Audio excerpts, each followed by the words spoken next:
Subramaniam Badrinath சிஎஸ்கேவோட middle order தூண். ஐபிஎல்ல 6 சீசன்கள் yellow ஜெர்சியில் அவரை பார்த்துருக்கோம். ஐபிஎல்ல பறந்து பறந்து ஃபீல்டிங் செஞ்சு பார்த்துருக்கோம். டீமுக்கு எப்போல்லாம் தேவையோ அப்பெல்லாம் அந்த நங்கூரமா இவர் நின்று பார்த்துருக்கோம். ஐபிஎல்லோட முதல் 2 சீசன் ரொம்ப லேட்டா இவர் உள்ளுக்குள்ள வந்ததன் காரணமாக அதிகமான ரன்ஸ் எல்லாம் சேர்க்க முடியல. ஆனா டீம் ஷீட்ல தவிர்க்க முடியாத ஒரு பேரா உருவாகி இருந்தார் பத்ரி.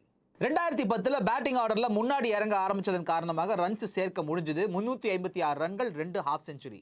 2011 396 ரன்கள், 5 ஹாஃப் செஞ்சுரி. அந்த வருஷம் குவாலிஃபயர்ஸ் 1 வாங்கடே மைதானத்தில் சென்னை சூப்பர் கிங்ஸ் சேசிங் ஆர்சிபிக்கு எதிராக வந்த வேகத்திலே மைக்கேல் ஹசி மற்றும் முரளி விஜய் உள்ள போயிட்டாங்க. ஸோ இப்போ சூறாவளியில் சிக்கின போட்டு மாதிரி தள்ளாடிட்டு இருக்கிற ஒரு டீமை சுப்பிரமணியம் பத்ரிநாத், சுரேஷ் ரெய்னா 2 பேரும் சேர்ந்து 100 ரன் பார்ட்னர்ஷிப் மூலமா நிக்க வச்சாங்க சார். அதே வருஷம் லீக் ஸ்டேஜஸ்ல அதே வாங்கடே மைதானத்தில் இந்த முறை எதிரில் மும்பை இந்தியன்ஸ் சிஎஸ்கே சேஸ்ல டக்குன்னு விக்கெட் விடுறாங்க. சுப்பிரமணியம் பத்ரிநாத் அன்னைக்கு 71 ரன்கள்.